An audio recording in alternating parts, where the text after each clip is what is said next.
안녕하세요, 박수님입니다. 와! 으! 네, 제가 여러분하고 소통하려고 공감하려고 제가 좀 오버를 했습니다. 저희 집에 가면 여러분과 똑같은 고1의 아들이 있는데 말이죠. 아마 우리 아들이 뭐 우리 엄마 왜 저래? 분명히 그럴 것 같은데 그래도 좋았죠? 네! 야, 여기는 양손 다 올리니까 몽키 같으세요. 네. 자, 농담입니다. 반갑습니다. 제가 여러분과 함께 짧은 시간이지만 여러분과 어떻게 하면 좀 더 행복한 시간을 만들 수 있을까? 한 일주일 전부터 먹을 거 다 먹고 잘 거 다 자면서 고민하고 왔어요. 자, 그래서 오늘 주제가 뭐냐면 여러분 이제 꿈을 찾고 그 꿈을 잘 성장을 시키는데 필요한 이 소통의 스킬, 공감 소통에 대해서 선생님이 경험했던 것들을 바탕으로 해서 좀 이야기를 드리고자 합니다. 여러분, 꿈과 키의 차이가 뭔지 아세요? 꿈과 키의 차이. 자, 키는요 성장을 멈춥니다. 더 이상 안 커요. 선생님은 6학년 때 키가 멈췄어요. 성장이 멈춰가지고 지금 그대로예요. 근데 꿈은 어때요? 성장을 멈추지 않아요. 계속해서 여러분이 꿈을 성장시키려고 노력만 한다면 멈추지 않고 계속해서 성장을 한다는 겁니다. 그래서 저는 어쩌면 어렸을 때부터 크지 못한 이 키로 인하여 꿈을 굉장히 열심히 키우고 있는 것 같아요. 지금도 선생님은 꿈을 키우고 있거든요. 선생님도 여러분 나이 때 꿈이 있었겠죠? 선생님의 꿈은요, 누군가를 즐겁게 하고 행복하게 해주는 사람이 되고 싶다는 게 꿈이었어요. 그래서 학교 다닐 때부터 응원단장은 제가 다 맡아서 했죠. 그런데 그러려면 어떤 사람이 돼야 될까? 우리가 꿈을 이루려면 무언가는 돼야 되잖아요. 그래서 뭘 해야 될까 고민을 하다가 결정 내린 게 있었습니다. 자, 누군가를 재밌게 해주고 즐겁게 해주고 행복하게 해주는 거 뭐가 있을까요? 뭐가 되면 될까요? 예? 개그맨! 어떻게 알았죠? 예, 저는 개그맨이 꿈이었어요. 그래서 고등학교를 졸업하고 대학교 들어가자마자 저는 개그맨 시험을 치기 위해서 이 3사를 열심히 쫓아다녔어요. 한 28번 떨어졌어요. 계속 떨어졌어요. 그런데 저는 지금 대구에 살고 있거든요. 그 대구의 모 방송국에서 개그맨을 뽑는다고 하는 거예요. 인턴 개그맨. 여러분 개그맨 인턴 있는 거 들어봤어요? 저도 처음 들어봤어요. 그런데 일단 인턴이라도 나의 꿈과 관련된 거니까 해보자. 그리고 제가 시험을 쳤는데 1등을 했습니다. 와. 여러분 소통 너무 잘한다. 내가 자랑하는 거 눈치채고 좀 이렇게 박수를 알아쳐 주세요. 이게 소통이거든요. 좋아요. 자, 그렇게 1등을 하고 저는 이야, 꿈을 이뤘구나. 그리고는 기다렸는데 방송국에서 전화가 안 와요. 슈트를 안 해요. 그래서 피디님 언제 우리 프로그램 찍어요? 이렇게 물어봤더니 정말 죄송합니다, 박수님 씨. 프로그램을 만들 수가 없어요. 그래요? 왜요? 개그맨이 박수님 씨밖에 없어서요. 저밖에 없는 거예요, 개그맨이 대구에. 그래서 프로그램 못 만드는 겁니다. 그러더니 혹시 리포터 해보면 어떻겠어요? 라고 이야기를 합니다. 사실 저는요 리포터를 할 수 없는 체형과 외모예요.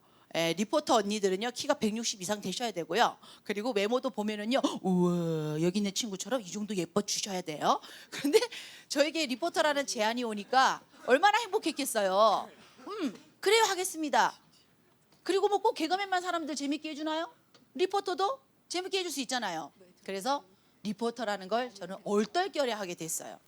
자, 그런데요, 제가 좀 더 자랑하고 싶은 게 뭐냐면 리포터는 여러분 이게 비정규직이에요.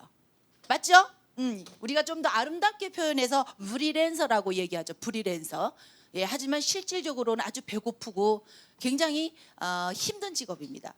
봄, 가을이 되면 개편이라는 게 있죠. 여러분은 굉장히 좋아하는 뭐 MC도 바뀌기도 하고 새로운 프로그램이 만들어지는 봄, 가을 개편이 되면 저희 이 프리랜서 리포터들은 이번에 PD님이 그만 나오라고 하면 어떡하지? 이런 어떤 굉장히 그죠? 긴장된 그런 1년에 2번의 기회를 맞이하게 돼요. 그런데 제가 그걸요 한 번도 오지 마 소리 안 듣고 20년을 버텼다는 거 아니겠습니까? 어쩜 그렇게 공감 소통을 잘하세요? 자, 그래서 이 20년이라는 세월을 어떻게 유지할 수 있었느냐? 사실은요 힘들어요.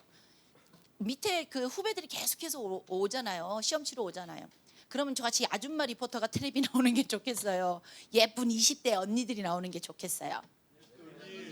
고마워요. 네. 그런데도 불구하고 제가 계속 할 수 있었던 것은 다른 리포터들과 다른 차별화된 능력이 두 가지가 있었어요. 그 첫 번째는 웃긴다. 네, 웃긴다는 거였어요. 그 두 번째는 공감 소통 능력이 남들보다 더 뛰어났습니다. 웃기는 게 왜 차별화예요? 라고 여러분이 생각할 수 있겠지만 리포터들은 잘 웃기지 않습니다. 20년 전만 해도요, 리포터는 리포터 같은 리포터만 있었어요.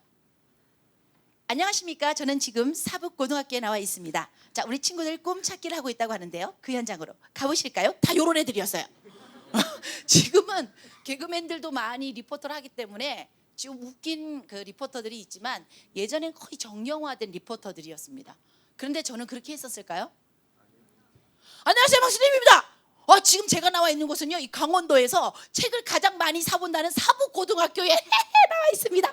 이렇게 미안해, 아재 개그 같지만 어쨌거나 다른 리포터들보다는 좀 더 이렇게 좀 다르게 재밌게 표현하려고 노력을 하다 보니까 저를 대신할 리포터가 있겠어요, 없겠어요?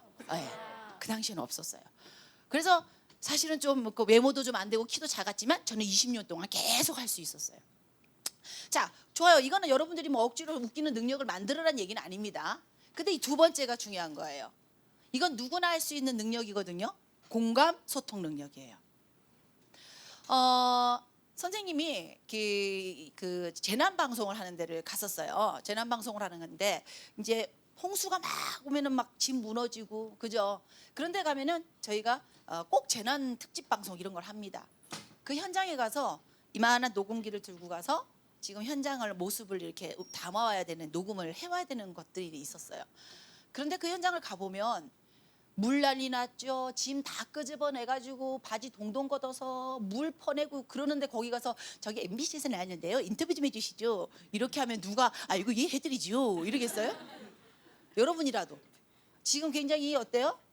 집이 다 무너지고 이런 상황에서 저 같은 사람이 나타나서 그런 말을 하면 기분이 좋지 않겠죠. 그래서 저는요, 일단은 그런 현장에 가면 녹음기는 이제 뒤로 밀어놓고 바지 걷고 손 걷고 고무장갑 끼고 같이 청소를 막 해줘요. 그럼 막 청소하다가 물어요. 누구세요? 이렇게 물어봐요. 그러면 그 당시에는 봉사하시는 분들도 많이 오시거든요. 근데 우리 동네에서 보신 분은 아닌데. 그래서 사실은 방송국에서 나왔어요. 그런데 이제 저희가 재난 특집 방송 때문에 녹음을 하러 왔는데 와 보니까 지금 너무 많이 힘드신 것 같아서 제가 좀 도와드리려고요. 이러면서 열심히 도와줬어요. 자, 제가 녹음을 할 수 있었을까요? 없었을까요? 왜요? 자, 역지사지죠. 그분들의 그 심정을 제가 알고 느끼고 그리고 나서 어떻게 해요? 도움을 드리니까 이분들도 어때요? 이분도 녹음을 하러 왔는데 도와줘야지 라는 마음이 드신 거죠. 이게 소통 아니겠어요? 이게 공감이고. 그래서 어떠한 여건 속에서도 녹음을 다 해올 수 있었고 어떠한 현장에 가서도 인터뷰를 잘해오는 리포터로 제가 PD들한테 인정을 받은 거죠. 그게 바로 뭐예요? 공감 소통 능력이에요. 그래서 그런 어떤 20년 세월을 하면서 뭐 레크레이션 MC라는 것도 해보고 그리고 또 지금처럼 강의도 하고 현재는 또 아카데미를 운영하는 CEO로서 계속해서 저는 꿈을 성장을 시키고 있습니다. 자, 그런데 여러분도 지금 오늘 뭐 꿈찾기 그런 프로그램 통해서 꿈을 찾잖아요. 그럼 이거 성장시켜야 되잖아요. 그러기 위해서 선생님과 같은 이 공감 소통 스킬을 좀 한번 고민해봤으면 좋겠다라는 겁니다. 자, 지금 학창 시절 또 졸업하면 대학교 갈 거죠? 그리고 맞아요, 사회에 나가겠죠. 점점점 여러분은 더 많은 사람들을 만나면서 인간관계에 이 소통에 엄청난 어떤 갈등을 갖게 될 거예요. 근데 특히 지금 이 학창 시절이 너무나 중요하다는 겁니다. 왜냐하면 여러분이 꿈을 찾고 그 꿈에 뿌리를 내리는 게 지금 이 고등학교 시절이에요. 그렇죠? 뿌리가 튼튼해야 나중에 이 나무가 잘 성장해서 과일도 풍성하게 열릴 거 아닙니까? 그러니까 이 고등학교 시절에 여러분이 좀 어떻게 하면 내 주변 사람들과 이 공감 소통을 잘할 것인가라는 걸 고민할 필요는 있는 것 같아요. 그렇게 생각하십니까? 네. 근데 선생님 선생님이 이 소통에 대해서 우리 친구들과 이야기를 나누려고 고민을 하다 보니까 문화가 너무나 달라졌어요. 선생님 학창 시절과 지금 여러분의 시대가 지금 우리의 시대죠. 지금 이 시대를 M세대라고 합니다. 뭐? 모바일 세대라고 하죠. 선생님 세대는 신세대였어요. 예, 그 전에 또 많은 세대들이 있긴 하지만 그래서 어떤 방송국에서 그 드라마 있었어요. 기억나십니까? 제가 제목까지는 말 못하겠습니다만 90년대에 생활 모습을 그렸던 굉장히 유명한 드라마 있었죠. 거기서 아마 여러분들이 여러분의 어머님, 아버님 세대의 그 삶을 좀 보셨을 거라고 생각을 합니다. 근데 그 시대와 지금 시대는 너무 다른 거예요. 특히 소통의 문화가 너무나 바뀌어버렸습니다. 자, 옛날에는요, 여러분 라디오라는 프로그램이라든지 TV 프로그램은요 거의 원웨이 방식이었어요. 그냥 일방적으로 우리는 라디오를 들었어야 했고 그리고 텔레비를 봤어야 했지 우리가 거기에 참여를 하는 건 굉장히 힘들었습니다. 기껏해야 라디오 들으면서 별이 빛나는 밤에 굉장히 저희 학생들한테 유명했던 프로그램이에요. 그걸 들으면서 엽서를 막 씁니다. 언니, 오빠, 제가 오늘요 친구랑 싸웠는데요. 우리가 화해할 수 있도록 좀 도와주세요. 뿅뿅뿅뿅뿅뿅 엄청 이쁘게 이제 꾸미는 거예요. 왜? 그래 눈에 띄어야 읽어줄 것 같으니까. 그래가지고요 엽서에다 뜨개질을 하는 친구들도 있었고요. 엽서에다가 오만 거 다 붙여가지고 보내고 그랬던 저희 세대였었습니다. 그런데 그게 또 바로 나오나? 일주일 기다려봐야 돼. 언제 나올지 몰라. 왜? 가는 시간이 있죠. 그리고 거기 보면 보통 뭐 한 일주일 정도 쌓아뒀다가 이렇게 골라서 해요. 그러니까 어떨 때는 한 달을 기다려도 안 나올 때도 있어요. 이미 그때는 안 나온다고 봐야 되지. 그런 문화였는데 지금은 어떻습니까? 라디오 나올 때 문자 보내죠, 여러분. 네, 문자 보내세요. 샵 뭐 1, 2, 3, 4 뭐 이렇게 보내면 그 방송하는 그 2시간이나 1시간 사이에 이미 알 수 있어요. 아, 내 사연이 나온다, 안 나온다. 굉장히 스피드하게 서로 주고받는 쌍방향 커뮤니케이션 문화, 소통 문화가 돼버린 거예요. 그렇게 생각하시죠? 그래서 지금 첫 번째 문화가 어떻게 바뀌었냐면 쌍방향의 굉장히 스피드한 소통 문화로 바뀌었더라. 그리고 두 번째는요. 우리가 이 어렸을 때는 말이죠. 같이 친구들과 더 어울려서 놀지 않으면 놀 수가 없었습니다. 그래가지고 뭐 고무줄놀이, 숨바꼭질, 무궁화꽃이 피었습니다. 뭐 딱지치기, 구슬치기, 뭐 이런 놀이들. 그 당시에는 놀이가 없었거든요. 여러분 같이 뭐 게임 이런 건 잘 없었거든요. 그래서 친구하고 같이 마주보지 않고 놀 수가 없었어요. 그래서 면대면 커뮤니케이션이었습니다. 근데 지금은요, 제가 봤을 때는 화면 커뮤니케이션이에요. 게임을 할 때도 어때요? 몰려서 하는 게 아니라 각자 자기 집이나 PC방에서 화면 보면서 그룹 지어서 하죠. 그리고 휴대폰으로 어떻게 해요? 거의 문자는 옆에 앉아서도 문자로. 그렇죠. 그래서 이제는 면대면 커뮤니케이션이 아니라 화면의 어떤 커뮤니케이션으로 또 바뀌었구나. 그런 것을 또 선생님이 느낄 수 있었던 겁니다. 자, 그래서 이렇게 바뀐 이 소통의 문화에서 어떻게 하면 우리가 좀 더 이 공감 소통 능력을 기를 수 있을까? 선생님이 이 세 가지, 여러분 부모님, 친구, 선생님, 지금 현재는 여러분 주위에 이런 분들이시잖아요. 이분들과 어떻게 하면 좀 더 이 M세대를 살아가면서 저는 문자 세대라고도 말하고 싶어요. 이 세대의 소통을 잘할 수 있을까를 한번 선생님의 경험을 비추어서 이야기 한번 나눠볼까 합니다. 어느 날 제가 좀 집에 이제 좀 늦게 가는 경우가 많아요. 이렇게 지방을 출장 가니까. 근데 좀 일찍 들어간 날이 있었어요. 한 7시쯤. 그런데 아들이 아직 집에 안 왔더라고요. 선생님은 여러분과 똑같은 고1 아들이 있답니다. 네, 거의 물귀신처럼 사시는 분이에요. 뭔지 아시죠? 네, 게임을 즐겨 하시는 분인데 전화가 집에 그럼 안 왔나 해서 전화를 하려고 하는데 전화가 우리 아드님한테 전화가 온 거예요. 그래서 여보세요? 그랬습니다. 그랬더니 우리 아드님께서 하는 말이 어디야? 집이지. 얘가 웃기고 있네. 집이라니까? 에이 진짜 뻥치지 말고 어디야? 계속 그러는 거예요. 평소에 아들의 대화가 아닌 거예요. 그래서 야 엄마 일찍 왔거든. 그랬더니 엄마야? 이러는 거예요. 그래서 야 그럼 너 누군지 아는지 알아요?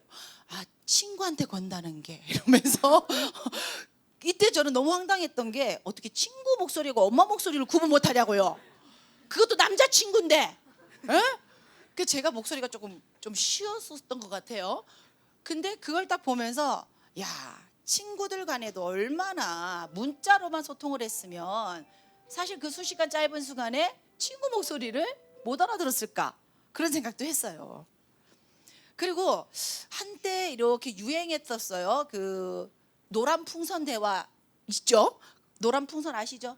예, 거기에서 이제 대화하는 거, 친구들 대화하는 게 이렇게 한참 인터넷에 나왔었잖아요. 피자 주문하는 거. 못 보신 분도 계신 것 같은데, 친구 둘이서 이제 피자를 먹고 싶어서 서로 대화를 하는데, 제가 봤을 때 멀리 떨어져 있었던 것 같아요. 한 사람이 이렇게 얘기합니다. 피자 먹자. 그러니까 피자 시켜. 그러니까 돈 없어. 내가 줄 테니까 시켜. 돈 없다고. 그러니까 내가 돈 준다고. 돈 없는데 피자를 어떻게 시키냐고. 내가 준다니까. 그러니까 돈이 없다고 나는. 그러면 가게 가서 시켜놓으라고. 내가 가서 줄 테니까. 돈이 없는데 가게를 어떻게 들어가냐고. 계속 이게 내가 보니까 이 장수로 봤을 때 한 20장은 넘게 오고 간 것 같아요. 그거 보신 적 있으시죠? 네. 얼마나 답답하든지 그걸 보면서 전화를 하면 될 거 아니냐고. 전화를 그래가지고 대화를 했으면 1분 안에 끝날 것을 내가 봤을 때는 한 20분은 붙들고 그러고 앉아 있었던 것 같아요. 그러니까 너무 우리가 문자에 익숙하다 보니까 이게 빨리 해결될 소통도 제대로 안 되고 있는 것 같아요. 소통에서는요, 여러분, 문자로만 된 소통이 가장 전달률이 떨어져요. 문자로만 나타내면 상대가 이해하기 어려워요. 그래서 추가되는 게 뭐예요? 목소리라는 거죠. 거기에 또 뭐예요? 네, 표정이나 제스처입니다. 그래서 여러분이 라디오로 들을 때보다는 이렇게 직접 강사가 앞에 있을 때, 가수가 앞에 있을 때 그 공연을 보고 강의를 들을 때 훨씬 더 여러분에게 더 와닿고 더 기억에 남는 거예요. 그래서 여기서 선생님 말하고 싶은 것은 여러분들이 친구들과 소통을 할 때는 좀 면대면 소통을 좀 했으면 좋겠다. 그래서 제가 오늘 한 가지 좀 주문을 하려고 합니다. 자, 소통을 하자고 그랬습니다. 근데 이 소가요, 어떤 게 한자 풀이로 소가 무슨 소냐면은 보통 소통할 소자라고 이야기하는데 또 한 가지 의미가 뭐냐면 트일 소입니다. 튼다. 우리 튼다는 말 들어보시죠, 여러분? 길을 튼다. 보통 여러분한테는 말을 튼다고요? 이렇게 이야기를 하는데 틀 소입니다. 자, 그렇기 때문에 일단은 터놓고 그리고 뭐예요? 통하라, 흐르라는 거예요. 지금까지 여러분이 그냥 휴대전화랑 그 액정에 갇혀 있었다면 이제 좀 그걸 벗어나서 친구를 향해 좀 마음을 열고 트고 그리고 한번 서로 안아볼 수 있는 그래서 통할 수 있는 그런 시간을 지금 가져보려고 합니다. 자, 여러분, 꿈이죠, 꿈. 여러분의 꿈을 키우기 위한 길을 닦는다고 생각해 봅시다. 국도로 가고 싶진 않으시죠? 아주 큰 고속도로로 가고 싶죠? 그 길을 한번 튼다고 생각하시고 길을 팔로 한번 만들어 볼까요? 자, 나의 꿈의 길. 자, 난 이 정도 하게 만들 거야. 네, 이야, 좋아요, 아주 좋아요. 자, 그 길을 텄으니 이제는 친구와 통하는 시간. 통하면 안아주시는 거예요. 자, 안아주세요. 네. 자, 씨 펴고 다시 선생님이 소통하면은 소하고 통하고 안아주는 거예요. 소통. 네. 아유, 분위기가 훨씬 좋아졌네요. 자, 이렇게 우리 친구하고 이 스킨십 하는 것, 이게 정말 우리 친구들에게 필요한 소통이 아닐까라는 생각이 듭니다. 괜찮으셨죠? 네. 그리고 또 한 가지 당부할게요, 여러분. 제가 우리 아들한테 그 노란 풍선으로 문자를 받았습니다. 엄마, 오늘 몇 시에 올 거야? 근데 사실 명확하지가 않은 거예요. 제가 몇 시에 가야 될지를, 일이 언제 끝날지 몰라서. 근데 엄마라서 또 약속을 안 지키면 안 되니까 좀 이따가 생각해보고 보내야 되겠다. 일 상황하고 보고. 그래서 답장을 안 했어요. 그랬더니 또 잠시 뒤에 엄마 몇 시에 오냐고. 그래서 또 제가 대답을 안 했어요. 그래서 또 왔어요. 엄마 진짜 몇 시에 오는데 왜 대답을 안 하는데? 그러는 거예요. 도저히 안 되겠다 그래가지고 이제 그 20분 정도 지났거든요. 그래서 전화를 했어요. 아들, 이제 문자를 받네? 이렇게 얘기를 했어요. 그랬더니 우리 아들 할 말이, 엄마 거짓말 할래? 그래, 지금 봤다니까 숫자 지워졌거든? 이렇게 얘기하는 거예요. 그럼 무슨 말이냐고 그랬더니 저는 몰랐어요. 그 1이라는 숫자가 지워지면 상대가 읽었는 거를 확인한 거라면서요. 그전까지 몰랐던 거죠. 그래서 저는 그냥 당연히 받는 걸 모르는 척하고 얘기했는데 아들한테 한번 들켰던 적이 있었는데요. 자, 이 그 풍선 대화에서 선생님이 좀 드리고 싶은 말은요. 사실 이 시스템이 한편으로 좋긴 하면서 한편으로는 좀 제가 걱정되는 건 인내심이 없어지는 것 같아요. 그리고 괜한 어떤 상상이나 괜한 오해를 통해서 에너지를 좀 낭비하는 것 같습니다. 여러분도 많이 해보셨을 텐데 보내놓고 계속 보죠. 이거 지워지나 안 지워지나. 지워졌어. 근데 답장이 안 와. 그러면 뭐지 이거?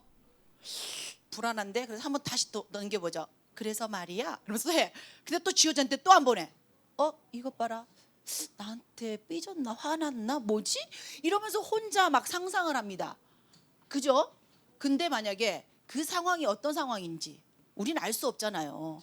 보기는 봤지만 답장을 할 수 없는 상황도 있을 수 있잖아요. 그래서 친구와의 어떤 소통에서 좀 여러분이 인내심이 많이 부족한 것 같습니다. 그리고 이 너무너무 스피드하다 보니까 기다려줄 줄 모르고 바로 생각나는 대로 이게 막 써버리잖아요. 그래서 한 번은 좀 더 생각하면서 친구에게 보내기 전에 고민 한 번 더 하는 현명한 소통을 했으면 좋겠어요. 아시겠죠? 네. 자, 그래서 그동안 그렇게 친구에게 오해를 했었다. 아니면 그런 친구에게 내가 좀 상처를 주는 문자를 그냥 막 보냈던 것 같다. 미안하잖아요. 오른손 한번 올리고요. 옆에 친구한테 친구야 미안하다. 말하세요. 친구야 미안하다. 오해했다면 미안해. 앞으로 잘할게. 정말 잘할게.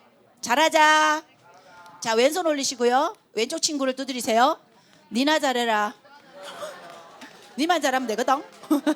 네, 자, 손 내리시고요. 자, 친구와의 소통에 있어서 좀 당부 말씀을 좀 드렸어요. 자, 두 번째는요, 우리 부모님.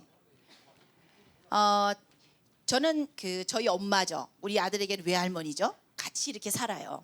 근데 제가 이제 밥을 막 거의 다 준비하고 밥을 먹을 때가 되니까 우리 아들하고 할머니하고 싸우고 있습니다.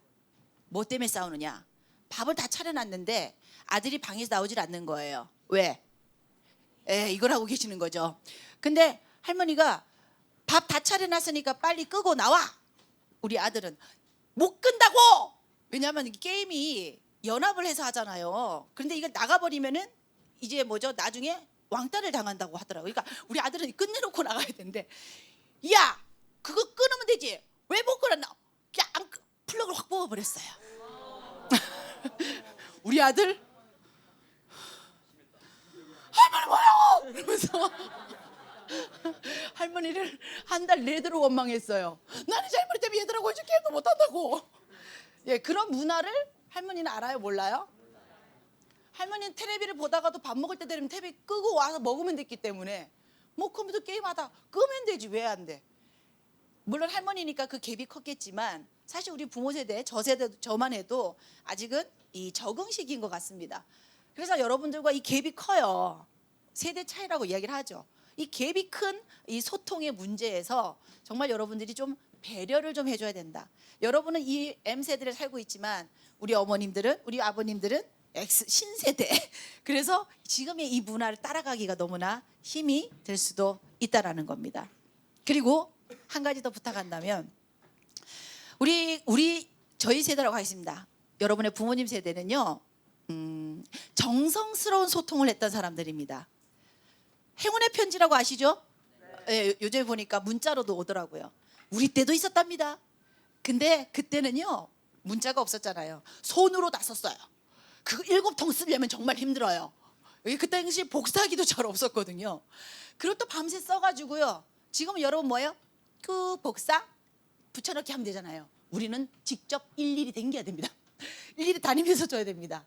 얼마나 정성이 섞인 소통입니까, 그죠?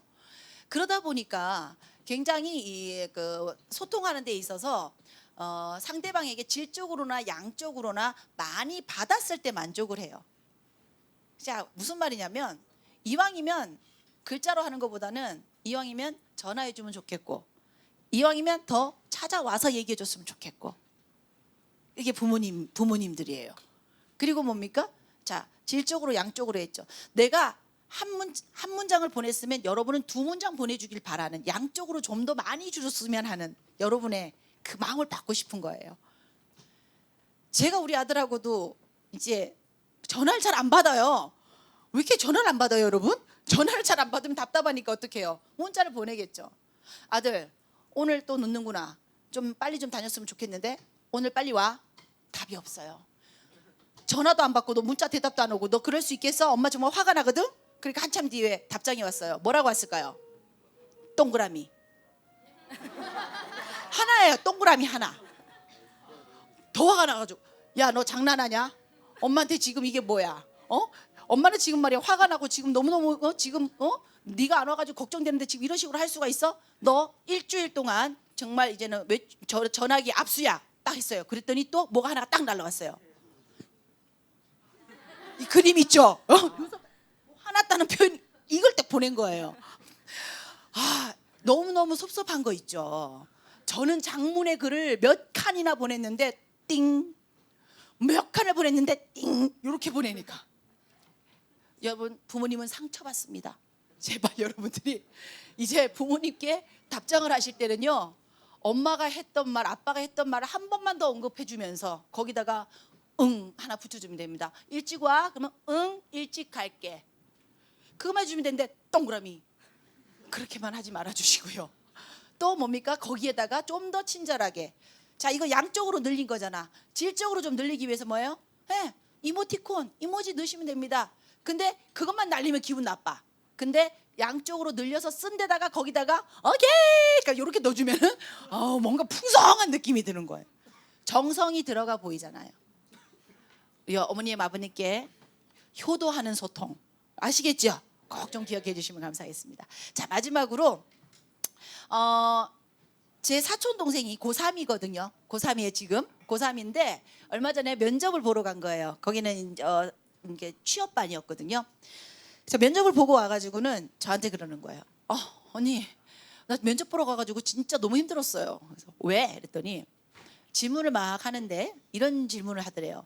우리 회사에서 일을 하다가 야근 근무를 한 달 내도록 하게 된다면 어떻게 하겠어요? 라고 물어보더래요 면접관이. 그랬더니 그때 딱 떠오르는 게 뭐냐? 헐, 이것만 생각나더래요. 헐, 이걸 빨리 말을 풀어야 되는데 헐만 자꾸 머리에서 맴도니까 이걸 어떻게 말로 표현하지? 그래갖고 그래도 해야지요 열심히 이러면서 뭔가 좀 어버버하게 말을 했다는 거예요. 자 이겁니다. 우리가 이 문자 문화에 익숙해져 있다 보니까 길게 쓰지 않죠. 거의 압축어를 씁니다. 그리고 뭐예요? 신조어, 아니면은 킥킥 이런 그러니까 이런 소통을 하다 보니까 말을 완벽하게 하는 게 지금 힘들어지기 시작하는 거예요. 그러니까 선생님한테도 가끔 이제 고3 면접 볼 때 이제 그 교육을 받으러 오는 친구들이 있어요. 근데 한 달 전에 와서 면접 훈련 받는 거 의미 없습니다. 여러분 지금 고1이죠? 정말 다행입니다. 지금부터 이 언어, 사회 언어를 말로 표현하는 연습을 해주셔야 나중에 고3에 여러분이 면접 보러 갈 때 당황스럽지 않다라는 거예요. 이 말의 습관은 늘 몸에 배어있죠. 처음에 쌤이 리포터를 시작할 때요, 한 3년은 굉장히 고생했습니다. 왜냐하면 아카데미 출신이 아니에요. 선생님이 방송 언어를 훈련하고 갔을까요? 그 당시 선생님은 대학교 4학년이었습니다. 그러니까 친구들과 쓰던 대학생 언어로 방송을 하러 가다 보니까 비속어라든지 은어, 써서는 안 될 말들을 방송에서 자꾸 하게 되는 거죠. 생활 속에 쓰던 언어들을. 방송이니까 제가 쓰지는 못하겠습니다. 그러다 보니까 PD한테 얼마나 혼났는지 몰라요. 근데 그게 3년, 4년 지나면서 훈련이 되니까 지금은 이제 언어를 제가 선택해서 가려가면서 할 수가 있더라는 겁니다. 그런데 그 대상이 누구냐? 여러분이 그 사회 언어를 쓸 수 있는 대상, 연습할 수 있는 대상이 누구냐면 바로 선생님이라는 거예요. 선생님들께라도 여러분께서 사회적인 언어, 사회 언어, 그러니까 처음부터 주어부터 시작해서 서술어까지 끝까지 정중하게 말하는 이 언어 훈련을 해놓으신다면 분명히 여러분이 고3이 됐을 때 또 대학교에 들어가서 또 면접을 볼 때 그때 훨씬 더 제가 봤을 때는 이 소통이 원활해질 거라는 생각이 듭니다. 우리 선생님들 앞에 서서도 여러분 가끔 보면은 흔히 쓰는 여러분들의 말들이 막 나온단 말이에요. 그때 선생님들이 얼마나 말은 안 하시지만 그래 너희들의 쓰는 언어니까라고 하시지만 그 선생님도 굉장히 상처를 좀 입으실 거예요. 여러분의 선생님을 존중하시죠? 선생님 존경하시죠? 네. 그런데 그게 말로 잘 표현되지 않으면 선생님들은 알 수가 없어요. 그 마음을 제대로 된 언어로 표현을 해준다면 선생님도 기분 좋고 여러분 어때요? 소통 능력도 길러지고 그렇게 될 거라고 생각합니다. 자, 그래서 오늘 쌤이 여러분께 말씀드리고 싶은 꿈의 성장을 위한 공감 소통. 피터 드러커는 커뮤니케이션은 또 하나의 경쟁력이라고 했어요. 여러분들이 하나의 경쟁력을 키워두었을 때 분명히 꿈을 찾았을 때 그 꿈을 성장시키는 원동력이 될 거라고 생각을 합니다. 이제 꿈을 찾으셨다면 꿈을 성장시키기 위해서 지금 내 주변에 있는 사람들과 좀 관계를 잘하기 위한 좀 노력을 했으면 좋겠어요. 이렇게 우리가 만난 것은 인연입니다. 내가 원했던 이렇게 만났어요. 그런데 우리가 어떤 관계로 갈 것이냐라는 것은 뭐예요? 노력에 달려 있습니다. 분명히 여러분들 공부 열심히 할 거예요. 꿈을 이루기 위해서. 그렇죠? 그 공부의 노력만큼 이 관계 그리고 소통에 어떤 노력을 좀 더 기울여주신다면 여러분의 꿈은 분명히 멋있게 성장하는 아름다운 결과를 가져올 거라고 생각합니다. 오늘 저의 이야기를 토대로 해서 말씀을 드렸는데 어떻게 도움이 되셨나요? 네. 좋아요. 그러면 오늘 친구들과 다시 한 번 더 멋진 소통 마무리하도록 하겠습니다. 자, 소통! 자, 여러분의 언어로 저는 마무리 인사를 하겠습니다. 여러분 수고하셨습니다. 감사합니다. 세 분의 멘토와 함께 드림스쿨 토크 콘서트를 시작합니다.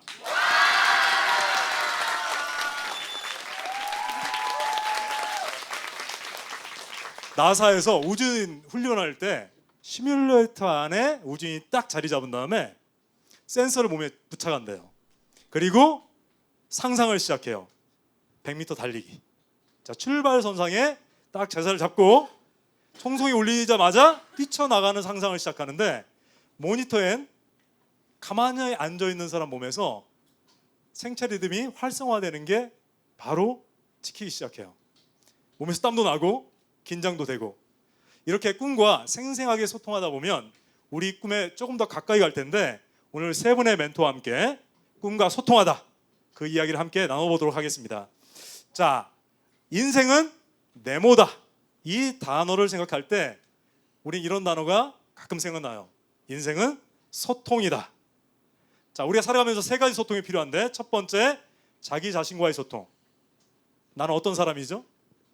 세상과의 소통. 세상이 막 변하고 있는데 나는 10년, 20년 후에 그 세상에서 어떤 역할, 어떤 일을 찾죠? 그리고 세 번째 소통, 다른 사람과 어떻게 더불어 꿈을 꾸면서 살죠? 타인과의 소통이에요. 이 세 가지 주제로 오늘 세 명의 멘토와 함께 멋진 이야기 나눠보도록 하겠습니다. 첫 번째, 자기 자신과의 소통. 나는 어떤 사람인지 발견할 때 가장 중요한 것 중에 하나가 작은 성공의 경험인 것 같아요. 그런 성공의 경험이 쌓였을 때 내가 누구인지 그리고 내가 뭘 할 수 있는 사람인지 그걸 알 수 있을 텐데 우리 신수민 멘토와 그 이야기를 나눠보겠습니다. 우리 수민 멘토는 지금 항공관광과에서 승무원이 되기 위해서 열심히 준비하고 있는 학생인데 그동안 꿈을 향해서 도전할 때 작은 성공의 경험 기억을 되살려보면 그런 경험이 있었을까요? 네, 저는 인생에 있어서 성공이라 함은 정말 제가 가슴 뛰면서 하고 싶은 일을 찾았을 때 성공했다고 그렇게 생각을 하는데 저는 사실 기존에 다른 대학교, 다른 학과를 다니다가 그 과 적성이 안 맞는 것 같아서 이렇게 전향을 하게 된 케이스입니다. 저도 어린 마음에 이제 대학교를 처음 고3 때 대학교를 선정할 때 무작정 큰 도시로 가고 싶었고 학교가 시설이 좋고 큰 학교로 가고 싶은 게 제 마음이었어요. 그래서 과 적성, 그 과가 뭐 교육 목표는 어떨지 또 그 과 졸업 후에 전망은 어떤지 이런 거는 알지도 못하고 무엇을 배운지도 정확히 알지 못하고 그냥 큰 도시로 가기 위해서 그 학교를 가게 됐어요. 그래서 다니다 보니까 회의감도 들고 재미도 없고 시간과 돈만 낭비되는 것 같더라고요. 그래서 정말 힘들게 고민을 한 끝에 1년 휴학을 하고 한번 내 진로에 대해서 다시 꿈에 대해서 이렇게 고민을 해보자 해서 휴학을 했고 그러면서 아르바이트를 하게 되었는데 아르바이트를 하면서 이제 그 꿈을 다시 새롭게 가졌던 게 이제 승무원이었어요. 그래서 승무원이 되려면 항공과를 굳이 안 가도 되지만 저는 항공과가 가고 싶어서 항공과 입시 준비를 하는데 이제 면접을 준비를 해야 되니까 하루 종일 밤낮을 세우면서 면접 기출문제 다 찾아서 두께가 막 두꺼운 면접 노트를 만들어서 답변도 달고 스스로 밤낮 세워가면서 첨삭하고 종이가 달 때까지 다 이렇게 답변 정리를 하고 또 제 스스로 객관적인 문제점을 찾기 위해서 스터디도 했었어요. 그래서 같이 항공과 입시 준비하던 친구들과 자발적으로 모여서 스터디도 하고 또 스터디를 안 할 때는 제 스스로 한번 동영상을 찍었어요. 그래서 이렇게 모의 면접 혼자서 찍어보고 좀 고쳐야 할 점이 무엇인가 스스로 이렇게 피드백도 하고 또 선생님과 가족들에게도 보여주면서 제가 고쳐야 될 점을 이렇게 찾고 노력했습니다. 그렇게 악착같이 1년 동안 공부를 하고 준비를 하면서 이제 수시를 봤는데 다행히 제가 원하던 이수원과학대학교 항공관광과에 바로 수시 1차 합격을 했었어요. 그래서 지금도 생각하면 그때 그 합격 발표가 나왔던 날 그 합격했습니다라는 그 통지서를 보는데 그때 부모님과 밖에 있었는데 부둥켜갖고 사람들 보는 거 신경 안 쓰고 막 울었던 기억이 납니다. 그래서 그때 초심 잃지 않고 이렇게 제가 원하는 학교에 와서 하고 싶은 공부를 배우면서 했던 게 정말 지금까지는 가장 제가 바라던 성공이 아니었나 생각합니다. 네. 승무원의 꿈을 가지면서 면접 질문들 계속 확인하고 영상 찍어서 내가 어떤 모습으로 이야기를 나누고 있는지 확인도 해보고 아마 그 모습이 딱 연상이 되는데 처음에 그런 영상 찍었을 때 본인 모습이 자기 같던가요? 어땠어요? 처음에 영상으로 본 나의 모습 어땠나요? 굉장히 저는 원래 제 자신을 이렇게 바라보면서 살진 않잖아요. 이렇게 앞만 보고 나니까 거울을 보지 않는 한 제 문제점이 뭔지 몰라요. 근데 딱 영상을 보니까 와, 이 상태로 감히 항공과 면접을 보겠다고 했나?라고 생각이 들고 고쳐야 할 점이 너무 많더라고요. 그래서 뭐 자세라던가 미소라던가 뭐 억양, 말투 이런 거 하나하나 고쳐야 될 게 굉장히 많아서 스스로 창피했어요. 네. 그런데 처음에는 아마 그 느낌이었을 텐데 찍으면 찍을수록 나의 모습이 더 자연스러워지고 더 나아 보였나요? 네, 처음에 이게 고치기는 많이 힘들었지만 계속 주변 사람들에게 피드백을 이렇게 요청을 하면서 같이 공부를 하고 코칭을 받다 보니까 결국에는 다시 그 후의 모습을 찍어봤을 때는 처음 모습 때랑은 많이 확연히 성장된 모습을 볼 수 있어서 굉장히 뿌듯했고 또 그 새로 바뀐 제 모습이 그것도 굉장히 낯설더라고요. 새롭게 바뀐 제 모습이. 하지만 그 모습으로 이렇게 성장할 수 있었던 그 시간들을 되돌려 보면 정말 값진 시간이었다고 생각합니다. 수빈 멘토처럼 작은 성공의 경험이 쌓였을 때 그때 보는 내 모습이 진짜 내 모습이에요. 아마 처음 영상에 비해서 마지막 영상은 정말 승무원과 비슷한 모습의 영상이 아마 찍혔을 텐데 여러분들 이렇게 작은 성공의 경험이 쌓였을 때 우리는 그것을 자존감이라고 그래요. 나는 어떤 사람인지 생각할 때 가장 중요한 첫 번째 포인트 자존감. 나한테 작은 성공의 경험이 있는지 여러분들 꼭 확인해 봤으면 좋겠어요. 이제 우리는 눈을 돌려서 세상과 소통할 줄 알아야 돼요. 막 변하는 이 시대에 나는 과연 어떤 직업과 어떤 일, 직업과 일은 아니더라도 어떤 역할을 할지 굉장히 중요한데 이렇게 변하는 세상, 이제 트렌드가 몇 년 간격으로 변하는 이 시대에 과연 이런 미래와 직업 세계의 트렌드를 볼 수 있는 눈을 기르려면 어떤 경험을 하는 게 좋을지 우리 숭실대학교 권진아 교수님께 한번 그 이야기를 듣도록 하겠습니다. 어떤 경험들이 이 시대와 미래를 보는 눈을 길러주는 그런 경험이 될까요? 제가 그 아내하고 가끔 영화를 보러 가요. 영화를 보러 가는데 영화를 보고 난 다음에 여러분 한번 생각해 보세요. 제가 아내에게 이렇게 물었어요. 여보, 좀 전에 우리가 영화를 봤는데 혹시 영화 속에 나온 주연 배우 말고 조연 배우 3명 이름 한번 이야기해봐. 내가 저녁 사줄게. 예를 들어 이렇게 이야기를 했다고 합시다. 여러분 제 아내가 대답을 할까요, 못할까요? 쉽지 않겠죠. 왜냐하면 주연이 아니기 때문에 일단 거기다가 조연인데다가 그것도 몇 명을 물었습니까? 3명을 물은 거예요. 이렇게 질문했다는 건 결론적으로 제가 밥을 안 사겠다는 이야기죠. 예, 그런 의도를 깔고 있는 거잖아요. 근데 예를 들어 제가 영화를 보기 전에, 그러니까 보기 전에 제 아내한테 이렇게 이야기하는 거예요. 여보, 우리가 영화를 볼 건데 영화를 보면 분명히 조연 배우가 나올 거야. 그러면 당신이 좀 잘 기억했다가 그 조연 배우 3명 이름을 잘 기억했다가 영화 끝나고 난 다음에 나한테 이야기해줘. 그러면 내가 밥을 사줄게. 예를 들어 이렇게 이야기를 하고 영화를 봤다고 한번 생각해 보세요. 그럼 그렇게 이제 하고 영화를 봤어요. 다 마쳤어요. 제가 제 아내한테 이야기하는 거예요. 여보, 영화 봤는데 조연 배우 3명 이름 한번 이야기해 볼래? 이렇게 이야기를 했어요. 자, 제 아내가 대답을 할 수 있을까요, 없을까요, 여러분? 그 정도는 할 수 있어요. 근데 첫 번째하고 두 번째가 달라요. 첫 번째는 대답을 못하지만 두 번째는 대답을 할 수 있다는 거죠. 뭐가 다른 거죠? 왜 달라졌을까요? 예, 영화를 보는 관점이 다른 거예요. 처음에는 그냥 본 거예요. 하지만 두 번째는 제 아내가 뭘 가지고 영화를 본 거죠? 질문을 가지고 본 거예요. 질문을 가지고. 다시 말해서 질문이라는 안경을 쓰고 그 영화를 보니까 그 영화의 조연 배우 이름이 기억이 나는 거죠. 여러분, 세상은 급변하고 있어요. 바뀌고 있다는 거예요. 이러한 세상의 흐름 속에 여러분이 질문을 가지고 이 세상을 바라보는 그런 안경을 꼭 가졌으면 좋겠다는 거예요. 다시 말해 첫째는 미래에 대한 관심이 있어야 돼요. 관심이. 또 하나는 미래가 어떤 식으로 변화될 것인가에 대한 틀을 가지고 여러분이 이 세상의 흐름을 바라볼 수 있었으면 좋겠어요. 구글이 선정한 세계적인 미래학자 가운데 토마스 프레이라고 있어요. 저희 숭시대학에 작년에 오셔서 특강을 하신 적이 있는데 이분이 이야기하시기를 앞으로 15년 후까지 전 세계에 일자리가 엄청나게 많이 사라지는데 몇 개나 사라진다고 했을까요? 어떻게 그걸 아세요? 20억 개. 맞아요. 엄청나게 많은 일자리가 사라진다고 이야기했어요. 여러분 이 이야기 들으면 두려워요? 아니면 긍정적으로 기뻐져요? 사실 두려운 마음 있죠. 왜냐하면 일자리가 20억 개나 사라진다는 거예요.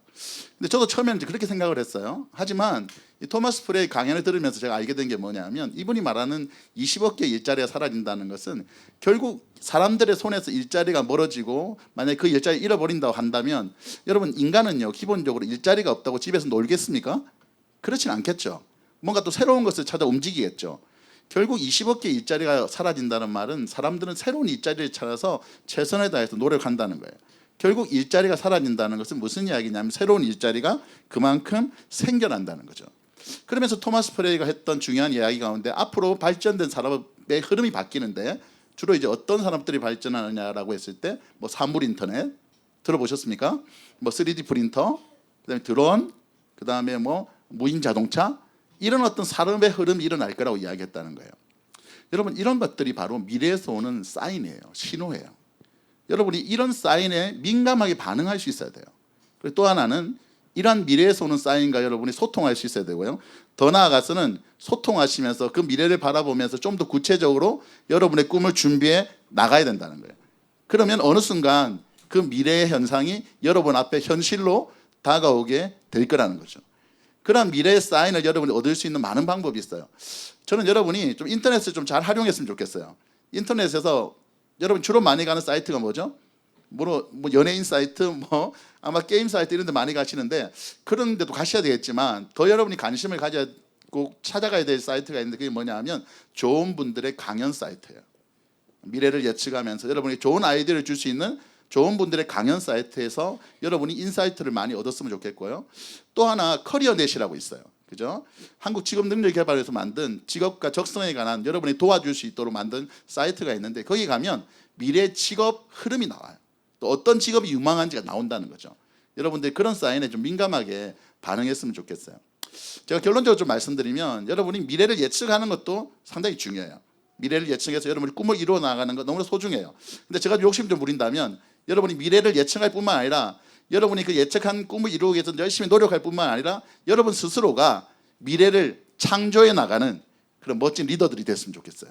저는 그렇게 여러분을 응원하고 싶습니다. 우리 권진아 교수님이 여러분을 응원하는 마음을 전해주셨어요. 자, 저도 검도를 좀 오랫동안 했었는데 호면을 쓰고 이렇게 검을 딱 맞추고 있으면 이런 사람이 있어요.